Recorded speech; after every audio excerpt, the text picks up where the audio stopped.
Hi everyone, मेरा नाम चंदन है और मैं आपका स्वागत करता हूं टिल्टेरियन आईएएस के इस प्लेटफॉर्म पे। इस वीडियो में हम लोग एक प्रोपेगेंडा, एक मिथ को बस्ट करने जा रहे हैं। ये वो मिथ है, ये प्रोपेगेंडा है जो कि वेरियस रेप्यूटेड कोचिंग इंस्टीट्यूशंस ने पिछले कई सालों से, पिछले कम से कम 5 या 6 सालों से करंट अफेयर का अपना मॉड्यूल या करंट अफेयर का अपना कोर्स, जो कि जनरली 15 से 20 हज़ार कॉस्ट करता है एक जनरल एस्पिरेंट को, उसको सेल करने के लिए ये मिथ या ये प्रोपेगेंडा फैला रखा है। और ये मिथ है अबाउट करंट अफेयर्स कि करंट अफेयर्स को कितना इंपॉर्टेंस हर साल जैसे ही यूपीएससी का प्रीलिम ओवर हो जाता है, various coaching institutions will come up with their own stats कि इस साल करंट अफेयर का इतना, कोई इकोनॉमी में इतने करंट अफेयर, पॉलिटी में। Yes, current affair of course is important, but to what extent this current affair is important. हम लोग क्या करेंगे कि पिछले 10 सालों में जो भी क्वेश्चंस पूछे गए हैं यूपीएससी प्रीलिम ने 2011-2020 से, जितने भी क्वेश्चंस पूछे गए उनको डिफरेंट कैटेगरीज में डिवाइड करेंगे।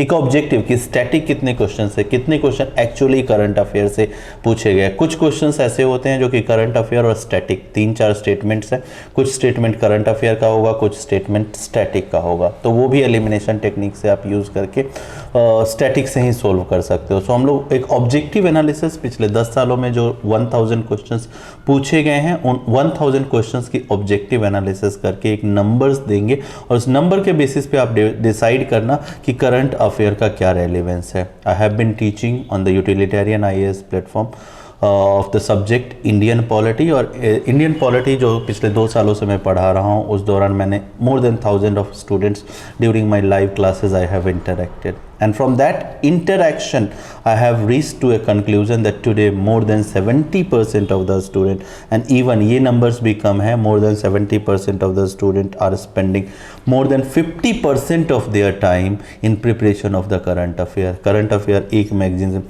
बहुत सारा मिथ फैलाया जाता है कि करंट अफेयर एक मैगजीन से कंप्लीट नहीं हो सकता, आपको 2 मैगजीन्स पढ़ने पड़ेंगे। करंट अफेयर 1 साल से काम नहीं चलेगा, आपको 2 साल, अगर कटिंग एज लेना है दूसरे एस्पिरेंट पे तो आपको 2 साल पढ़ना पड़ेगा। कोई कहता है 1.5 साल पढ़ना पड़ेगा, ठीक है, 1.5 साल का करंट अफेयर पढ़ना पड़ेगा, ठीक है। तो डिलेमा जो एक नॉर्मल एस्पिरेंट, एक बिगिनर फेस करता है कि कितना टाइम मैं अलोकेट करूँ स्टैटिक पोर्शन पे। जब मैं स्टैटिक कह रहा हूँ तो मैं एक जनरल बुक जो आपको हिस्ट्री के लिए स्पेक्ट्रम, इंडियन पॉलिटी के लिए लक्ष्मीकांत, ज्योग्राफी के लिए GC Leong plus NCERT and mapping, तो स्टैटिक वाले पोर्शन को कितना टाइम मैं अलोकेट करूँ, एक जनरल एस्पिरेंट जो डिलेमा फेस करता है। और करंट अफेयर जिसका प्रोपेगेंडा इतना ज़्यादा फैलाया गया है, उसके लिए मैं कितना टाइम स्पेंड करूँ या कितना टाइम अलोकेट करूँ। तो इस डिलेमा को, इस कन्फ्यूजन को हम लोग आज सोल्व करेंगे through this video. So make sure कि आज के वीडियो को आप लास्ट तक देखें। हम लोग एक ऐसे नहीं, हवा में तीर नहीं चलाएंगे, एक ऑब्जेक्टिव एनालिसिस के बाद ही, ठीक है, आपको एक कंक्लूजन दूंगा। तो objective analysis if you could see, पिछले 10 सालों में 2011 से 2020 में 1000 question that has been asked in GS1 prelim, ठीक है। हम लोगों ने क्वेश्चंस को, जैसे मैंने बताया, जो यूपीएससी प्रीलिम में जो क्वेश्चंस पूछे जाते हैं उसको 5 कैटेगरी में डिवाइड किया है। सबसे पहले स्टैटिक क्वेश्चंस या फंडामेंटल क्वेश्चन। किन क्वेश्चंस को हम लोग स्टैटिक या फंडामेंटल बोलेंगे, उसका एग्जांपल, उसका ग्लैंस भी मैं आपको दूंगा, बट अभी के लिए आप कैटेगराइजेशन देखो। नेक्स्ट स्लाइड पे मैं आपको दिखाऊंगा कि क्या है फंडामेंटल, फिर फंडामेंटल अप्लाइड या करंट अप्लाइड।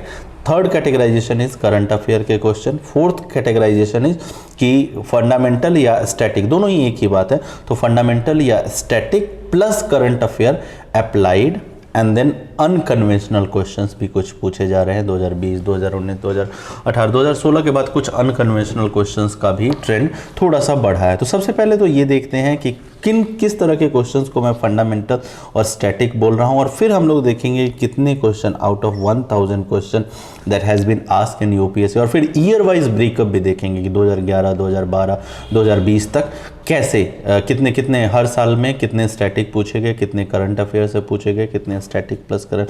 तो सबसे पहले देखते हैं कि स्टैटिक में किन क्वेश्चंस को बोल रहा हूँ। तो स्टैटिक या फंडामेंटल वो क्वेश्चंस है जो कि डायरेक्टली आपको रेफरेंस बुक या स्टैंडर्ड बुक जो भी आपको रिकमेंड, सपोज हिस्ट्री के लिए आपको स्पेक्ट्रम रिकमेंड की जाती है और एनसीईआरटीज रिकमेंड की जाती है ना। तो जो क्वेश्चंस डायरेक्टली आपको उस बुक में मिल जाए उस क्वेश्चन को हम लोग स्टैटिक कहने जा रहे हैं। एक क्वेश्चंस का एग्जांपल लेते हैं। With reference to the cultural history of India, the memorising of chronicles, dynastic histories and epic tales was the profession of which of the following. ठीक है, तो हिस्ट्री और या फिर कल्चर में इस क्वेश्चन को आप उस कैटेगरी में डाल सकते हो और इसका आंसर आपका डी है, that is Magadha. NCERT Romila Thapar वाली किताब में आपको आसानी से मिल जाएगा। एक और क्वेश्चन देखते हैं, इकोनॉमी का क्वेश्चन है। विच of the following is not included in the assets of the commercial bank in India, pre 2019 में पूछा गया। ठीक है, बी आपका आंसर है, दैट इज डिपॉजिट्स। और क्लास 12th के एनसीईआरटी के इकोनॉमिक्स के बुक में आपको ये क्वेश्चन इजीली मिल। तो ये वो question, static kind of question वो क्वेश्चन है, या फंडामेंटल क्वेश्चन वो क्वेश्चन है जो कि डायरेक्टली आपके रेफरेंस बुक में मिल जाएगा या स्टैंडर्ड बुक्स में मिल जाएगा। अब फंडामेंटल अप्लाइड या फिर स्टैटिक अप्लाइड मैं किस चीज़ को बोल रहा हूँ, तो उस टॉपिक का जो टॉपिक फंडामेंटल, जो क्वेश्चन मैं फंडामेंटल अप्लाइड में कहने जा रहा हूँ, ये वो क्वेश्चंस है जो कि आपको बुक में तो वैसे मिल जाएगा, इसके ऊपर डिस्कशन हुआ है, बट कुछ लॉजिक्स आपको अपनी तरफ से भी उसके एप्लीकेशन, सपोज ड्रिप इरिगेशन के ऊपर ये सवाल पूछा गया है ना, तो ड्रिप इरिगेशन के which of the following are advantage और advantages of practicing the drip irrigation, pre 2016 में। अब इसके ड्रिप इरिगेशन के एडवांटेजेस और डिसएडवांटेजेस, ये एप्लीकेशन वाला पार्ट आपको दे रखा है, तो हो सकता है एक या दो ड्रिप इरिगेशन के एडवांटेजेस बुक में शंकर आईएएस में या एनसीईआरटी में हो और एक दूसरा या तीसरा स्टेटमेंट आपको नहीं मिले, एप्लीकेशन वाला पार्ट है, तो ये इसमें आपको अपना लॉजिक लगाना पड़ेगा। ठीक है, फंडामेंटल बुक में आपको मिल गई, स्टैंडर्ड बुक में मिल गई, बट कुछ हद तक अपना लॉजिक भी आपको लगाना। सो ये फंडामेंटल अप्लाइड, उस टॉपिक का अप्लाइड चीज जो है, ठीक है, एप्लीकेशन वाला पार्ट है, उसको फंडामेंटल अप्लाइड कह सकते हैं। ठीक है, then third kind of question, that is current affair. तो करंट अफेयर के क्वेश्चंस हम लोग किसको बोलेंगे, ये वो क्वेश्चंस हैं जो कि डायरेक्टली और इनडायरेक्टली उस ईयर द हिंदू या द इंडियन एक्सप्रेस या योजना में सरफेस हुए हैं। ठीक है, और इसका स्टैटिक से कोई ज़्यादा लेना देना नहीं है। ठीक है, तो उस तरह के क्वेश्चन जैसे कि सिक्स मास एक्सटेंशन के बारे में आपका 2018 में सवाल इन्वायरमेंट के सेक्शन से पूछा गया और वो करंट अफेयर में उस टाइम था। ठीक है, सिमिलरली इंटर क्रेडिटर्स एग्रीमेंट के बारे में 2019 में पूछा गया, इंटर क्रेडिटर एग्रीमेंट के बारे में अगेन इकोनॉमी के करंट अफेयर में था। तो इस तरह के क्वेश्चंस को हम लोग करंट अफेयर्स के क्वेश्चन बोलेंगे। नाउ कुछ क्वेश्चंस ऐसे होते हैं जिसमें सपोज 3 या 4 स्टेटमेंट हैं, 3 या 4 स्टेटमेंट्स में से हो सकता है एक स्टेटमेंट, वो क्वेश्चन ही इसलिए पूछा जाता है बिकॉज वो टॉपिक जो है वो उस ईयर के न्यूज़ में रहा हो। ठीक है, बट उसमें से सिर्फ एक स्टेटमेंट है जो कि करंट अफेयर में जो इन्फॉर्मेशन दी गई है उससे सोल्व किया जा सकता है, बाकी के जो 2 स्टेटमेंट है या 3 स्टेटमेंट है वो स्टैटिक से रिलेटेड होंगे। ठीक है, अब इस तरह के सवालों में क्या होता है, कई बार अगर करंट अफेयर आपको नहीं भी पता हो उस न्यूज़ के रिगार्डिंग, बट अगर 2 या 3 स्टेटमेंट जो दूसरे जो कि स्टैटिक, अगर उनको आप सोल्व कर लेते हो, ठीक है, तो एलिमिनेशन टेक्निक का यूज़ करके आप आंसर पे पहुंच जाओगे। हो सकता है शायद करंट अफेयर का रेलिवेंस उस क्वेश्चन में ज़्यादा हो, स्टेटमेंट का वेटेज ज़्यादा हो, और कुछ क्वेश्चंस अगर सपोज 15 क्वेश्चंस ऐसे पूछे गए हैं जिसमें आपका स्टैटिक भी है और करंट अफेयर अप्लाइड भी है, तो हो सकता है 5 क्वेश्चंस ऐसे हों जिसमें करंट अफेयर के बारे में अगर जानकारी नहीं हो तो आप नहीं सोल्व कर पाओगे। ठीक है, स्टैटिक स्टेटमेंट है तब भी, बट 10 क्वेश्चन हमेशा ऐसे रहेंगे जिसमें even if you know the statics statement, अगर उनको मार्क कर लेते हो करेक्टली या इनकरेक्टली तो आप आंसर को निकाल ले जाओगे। ठीक है, तो ये आपके fundamentals plus current affair applied वाला या फंडामेंटल प्लस करंट अफेयर वाले ये क्वेश्चंस है। एक क्वेश्चन आपका देखते हैं, एक तो ये आपका क्वेश्चन हो गया पेमेंट बैंक्स के बारे में, और दूसरा आपका क्वेश्चन है ये fundamental plus current affair applied. So Barren island के बारे में 3 स्टेटमेंट दिए हुए हैं प्री 2018 में। ठीक है, the Barren Island volcano is a active volcano located in the Indian territory. ये स्टैटिक स्टेटमेंट है अगर बैरन वॉल्केनो के बारे में आप जानते हैं, जो कि आपको जानना चाहिए, है ना, तो आप ये सोल्व कर पाओ। Barren island lies about 140 kilometre east of great Nicobar, again a static information. ठीक है, इसके लिए करंट अफेयर से कोई लेना देना नहीं है, हालांकि इस कैटेगरी ऑफ क्वेश्चन को मैंने स्टैटिक प्लस करंट अफेयर के कैटेगरी में डाला हुआ है। ठीक है, तो मैंने क्यों डाला हुआ है ये आप देखोगे। The third statement is the last time the Barren Island. तो बैरन आइलैंड के बारे में जो ये स्टेटमेंट है, इस तरह के स्टेटमेंट, ये करंट अफेयर के न्यूज़ में उस साल सरफेस हुई थी और इस वजह से ये क्वेश्चन पूछा। तो ये दोनों अगर आप एलिमिनेट कर लेते हो, ये दोनों स्टैटिक इन्फॉर्मेशन अगर बैरन आइलैंड के बारे में आपके पास थी, तो I can guarantee you again elimination technique का यूज़ करके आप आंसर पे पहुंच जाओगे। ठीक है, ये जानने की ज़रूरत नहीं है। ठीक है, देन फोर्थ और fifth type of question category of question is unconventional question. Unconventional questions वो हैं जो कि जनरली आज तक पूछे, जिन एरियाज से कोई सवाल आज तक पूछे नहीं गए हैं,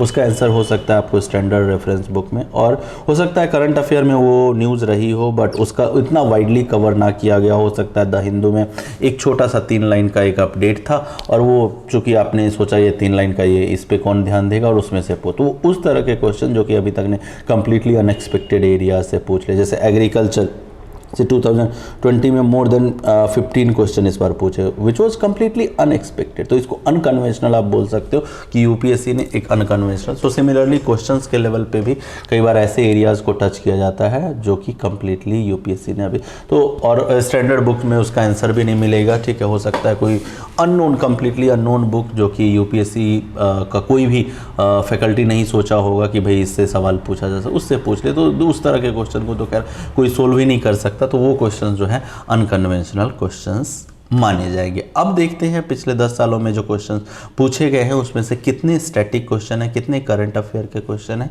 और उसके बेसिस पे हम लोग डिसीजन लेंगे कि करंट अफेयर को हमें कितना वेटेज देना चाहिए। ठीक है, जो 50% वाला जो कॉन्सेप्ट है, जैसा कि मैंने बताया कि more than 70% of the aspirant today are spending more than 50 और allocating more than 50% of their time into the preparation of the current affairs. वो अप्रोच कितना सही है, वो इसकी इन क्वेश्चंस, नंबर ऑफ क्वेश्चंस जो पूछे गए हैं उसकी ऑब्जेक्टिव एनालिसिस करने के बाद हम लोग आपको बताएंगे। So out of 1000 question, if you see this particular pillar, 437 questions has been directly fundamental या स्टैटिक। ये वो क्वेश्चंस है जो कि एनसीईआरटी या स्टैंडर्ड बुक्स में इसका आंसर आपको मिल जाएगा।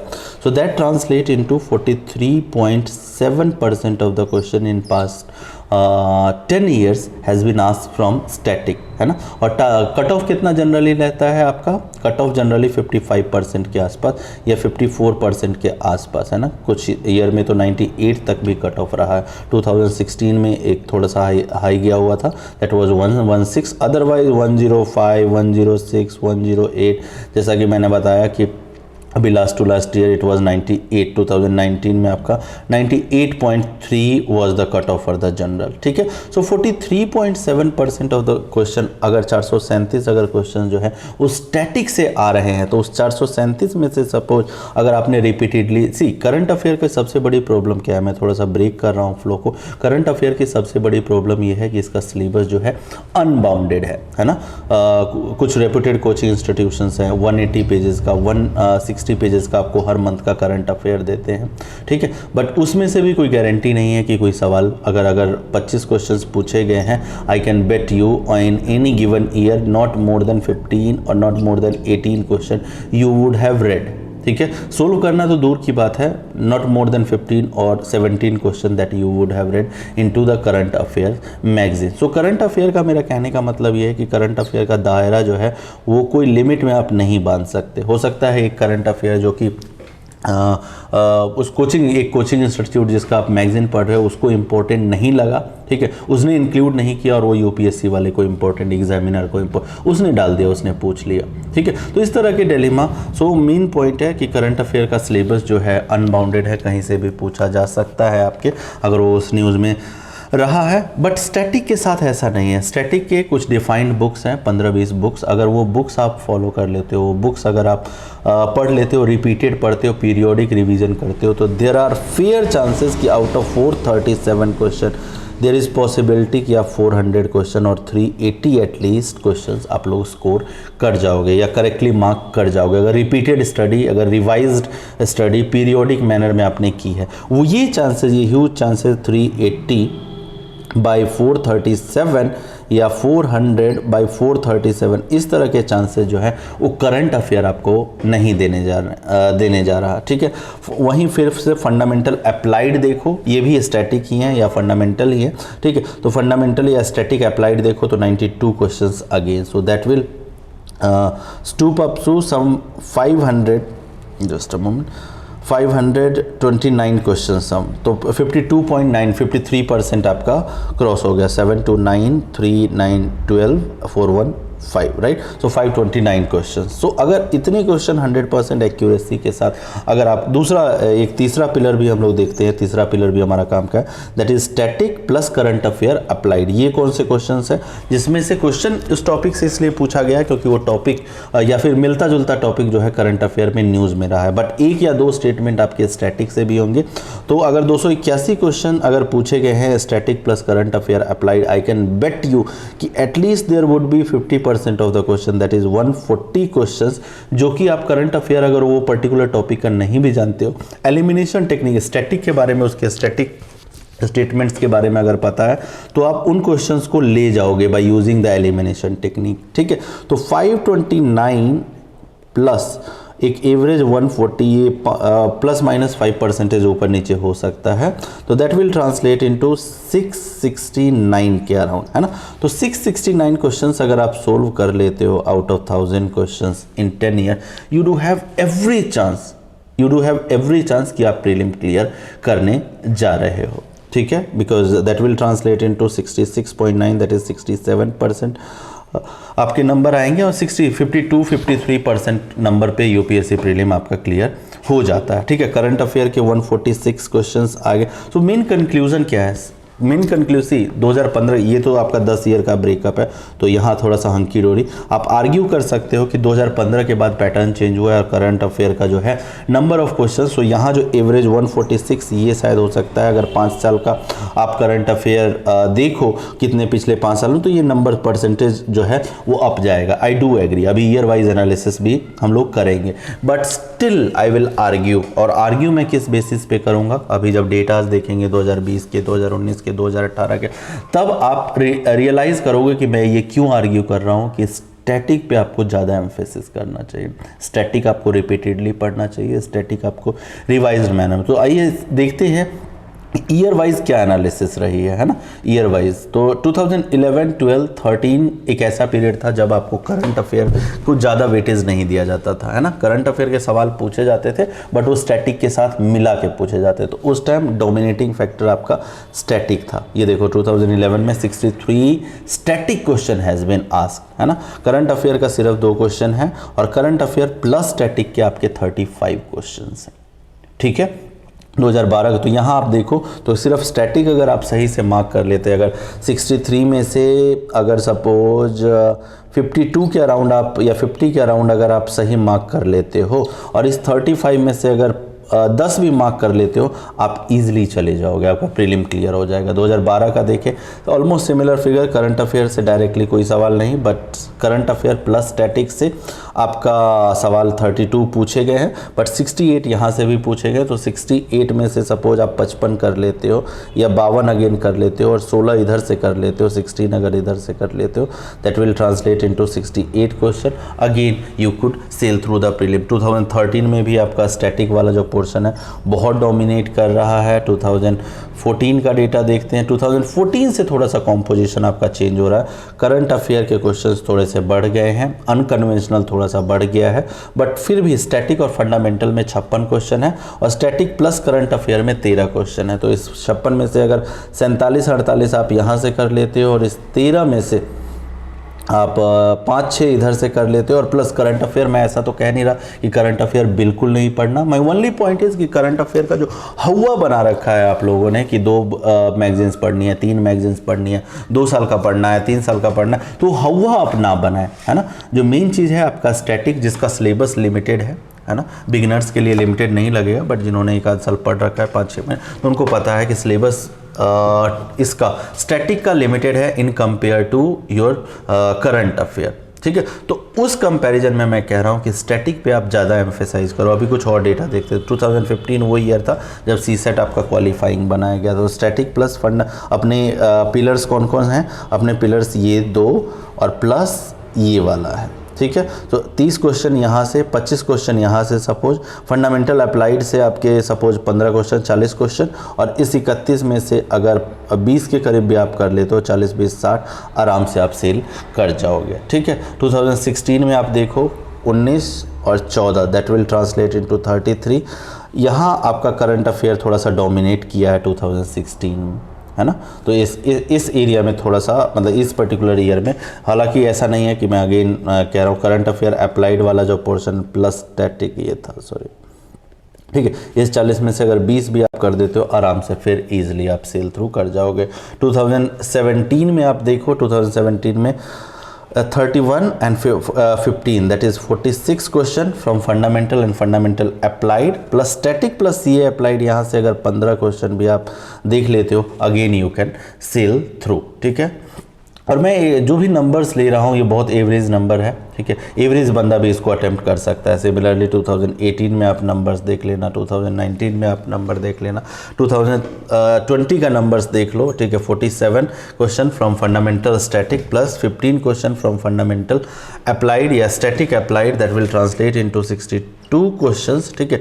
और करंट अफेयर ऐसा नहीं है बिल्कुल आप नहीं पढ़ोगे, 2-4 क्वेश्चन इधर से भी सवाल दोगे, plus static plus CA applied, ठीक है, 27 क्वेश्चन, यहाँ से भी आपके 13-14 question using the elimination technique हो जाएगा। My only point is again I am making 2020 आपका ख़त्म हो गया। द पॉइंट इज़ कि आप लोग स्टैटिक पे एम्फेसाइज करो, है ना। स्टैटिक को जितना रिवाइज कर सकते हो, जितनी बार रिवाइज कर सकते हो उतनी बार रिवाइज करो, सो दैट इस एरिया में आपका स्कोर बढ़े। इसको एरिया में, क्योंकि यहाँ आप सर्टन नहीं हो, करंट अफेयर वाला जो एरिया है यहाँ आप सर्टन नहीं हो कि किस मैगजीन से क्वेश्चन पूछे जाने वाले। हो सकता है 3 या 4 मैगजीन ने जिन टॉपिक को कवर नहीं किया वही टॉपिक आप लोग, तो यहाँ जहाँ श्योर नहीं हो वहाँ आप 50% का टाइम अलोकेट कर रहे हो, और जहाँ से श्योर हो कि इन एरियाज से मेरे क्वेश्चंस आएंगे ही उसमें भी सिर्फ 50%। So what I always suggesting is that you should be investing some, the ratio of time investment in static versus current affairs should be something like this, 65 to